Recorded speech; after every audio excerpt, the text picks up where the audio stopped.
একটা প্রশ্ন দিয়ে শুরু করি, এমন একটা প্রশ্ন যেটার উত্তর তুমি কাউকে বলো না, কিন্তু প্রতিদিন নিজের ভেতরে নিজেই নিজেকে জিজ্ঞেস করো, আমি কি সত্যি আমার জীবনের পুরো ক্ষমতা ব্যবহার করছি, নাকি শুধু সময় পার করছি? কারণ গভীর রাতে, যখন সব শব্দ থেমে যায়, ফোনের আলো নিভে যায়, আর তুমি একা নিজের সাথে বসে থাকো, ঠিক তখনই তুমি বুঝতে পারো তুমি আসলে কোথায় আছো আর কোথায় পৌঁছাতে পারতে। সবচেয়ে কষ্টের সত্যটা হল, বেশিরভাগ মানুষ ব্যর্থ হয় না ট্যালেন্টের অভাবে, ব্যর্থ হয় কারণ তারা পরিশ্রমকে ভয় পায় আর ধৈর্যকে অসম্মান করে। তারা চায় ফল এখনই, কিন্তু কাজটা পরে করতে চায়। আর জীবন ঠিক এখানেই কাউকে ক্ষমা করে না। সফলতা কোনো ম্যাজিক না, কোনো লাকির টিকিট না, কোনো একদিনের ঘটনা না। সফলতা হলো প্রতিদিনের সেই ছোট ছোট সিদ্ধান্তের যোগফল, যেগুলো কেউ দেখে না, কেউ বাহবা দেয় না, কিন্তু ঠিক সেগুলোই একদিন তোমার নামটা আলাদা করে তোলে। আজ আমি তোমাকে কোনো স্বপ্ন বিক্রি করতে আসিনি। আজ আমি তোমাকে বাস্তব একটা সত্য বলতে এসেছি। পরিশ্রম আর ধৈর্য যদি তুমি ঠিকভাবে ব্যবহার করতে পারো, তাহলে তুমি চাইলে যে কোনো সাধারণ অবস্থান থেকে উঠে সফলতার কাতারে দাঁড়াতে পারো। আর এর জন্য তোমাকে শুধু 3টা উপায় সত্যিকারভাবে নিজের জীবনে ফলো করতে হবে। প্রথম উপায়, নিজের লক্ষ্যকে ব্যথার মতো পরিষ্কার করা। লক্ষ্য এমন কিছু না যেটা শুধু ডায়েরিতে লিখে রাখবে বা বছরে একবার ভাববে। লক্ষ্য এমন হওয়া উচিত যেটা ভাবলে তোমার ভেতরে অস্বস্তি তৈরি করে, যেটা তোমাকে রাতে আরামে ঘুমাতে দেয় না, যেটা তোমাকে প্রতিদিন নিজেকে প্রশ্ন করতে বাধ্য করে, আমি আজ কি করলাম আমার লক্ষ্যের জন্য? কারণ লক্ষ্য যদি পরিষ্কার না হয়, তাহলে পরিশ্রমও এলোমেলো হয়। তুমি অনেক কিছু করো কিন্তু কিছুই ঠিকঠাক এগোয় না, আর দিনের শেষে শুধু ক্লান্তি জমে, অগ্রগতি না। যে মানুষগুলো জীবনে অনেক দূর যায়, তারা খুব কম কাজ করে না, তারা অপ্রয়োজনীয় কাজ বাদ দেয়। তারা জানে কোনো কাজটা আজ না করলেই নয়, আর কোনো কাজটা না করলেও চলে। এই পরিষ্কার বোঝাটাই তাদের পরিশ্রমকে শক্তিশালী করে। দ্বিতীয় উপায়, ধৈর্যকে নিজের চরিত্র বানানো। ধৈর্য মানে এই না যে তুমি হাল ছেড়ে দিয়ে বসে থাকবে। ধৈর্য মানে হলো কাজ করে যাওয়ার শক্তি, যখন কিছুই কাজ করছে না বলে মনে হয়, যখন ফল শূন্য, প্রশংসা শূন্য, সাপোর্ট শূন্য, ঠিক তখনও থেমে না যাওয়ার ক্ষমতা।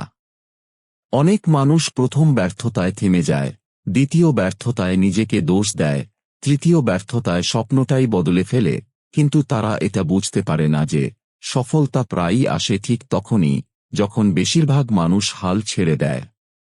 ধৈর্য মানে হল নিজের কাজের উপর বিশ্বাস রাখা, এমনকি তখনও যখন পুরো পৃথিবী তোমাকে ভুল প্রমাণ করতে ব্যস্ত। কারণ তুমি জানো, আজ না হোক, কাল না হোক, এই পরিশ্রম বৃথা যাবে না। তৃতীয় উপায়, নিয়মিত থাকা।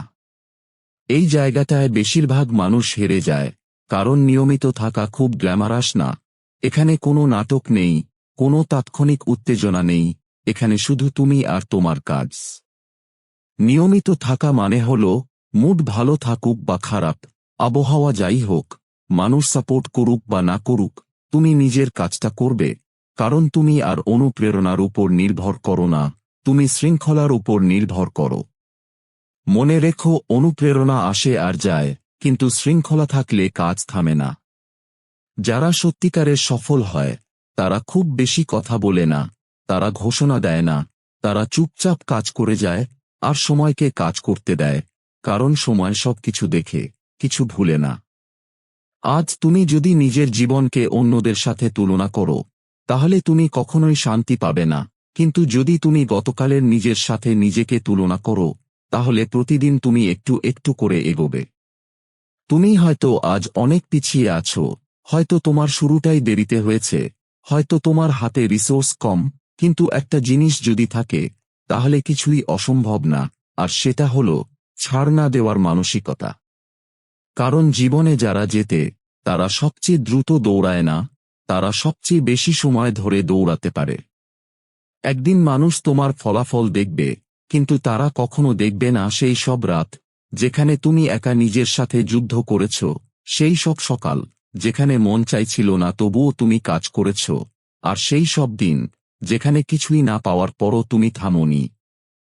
এই কারণেই পরিশ্রম আর ধৈর্য নীরব, তারা শব্দ করে না, তারা শো অফ করে না, কিন্তু তারা ইতিহাস তৈরি করে। এখন প্রশ্ন হল, তুমি কোন দলে থাকতে চাও? তাদের দলে যারা সব সময় বলে একদিন করব, নাকি তাদের দলে যারা আজই শুরু করে? কারণ শুরু না করলে কোনোদিনই কিছু বদলাবে না। এই মুহূর্তে ভিডিও থামাও, নিজের কাছে একটাই প্রশ্ন করো, আজ আমি কি একটা কাজ করব যেটা আমাকে আমার লক্ষ্যের এক ধাপ কাছে নিয়ে যাবে? কমেন্টে সেটা লিখে দাও, যেন তুমি নিজেই নিজের কাছে দায়বদ্ধ হও। এই কথাগুলো যদি তোমার ভেতরে সত্যিই কিছু নাড়া দিয়ে থাকে, তাহলে এই কন্টেন্টটা সেই একজন মানুষের সাথে শেয়ার করো যে এখনো নিজের উপর বিশ্বাস হারিয়ে ফেলছে। আর এমন আরও শক্ত, বাস্তব, জীবন বদলে দেওয়া কথা নিয়মিত পেতে চাইলে এখনই সাবস্ক্রাইব করো, কারণ তোমার পরিবর্তনের গল্পটা আজ থেকেই লেখা শুরু হতে পারে।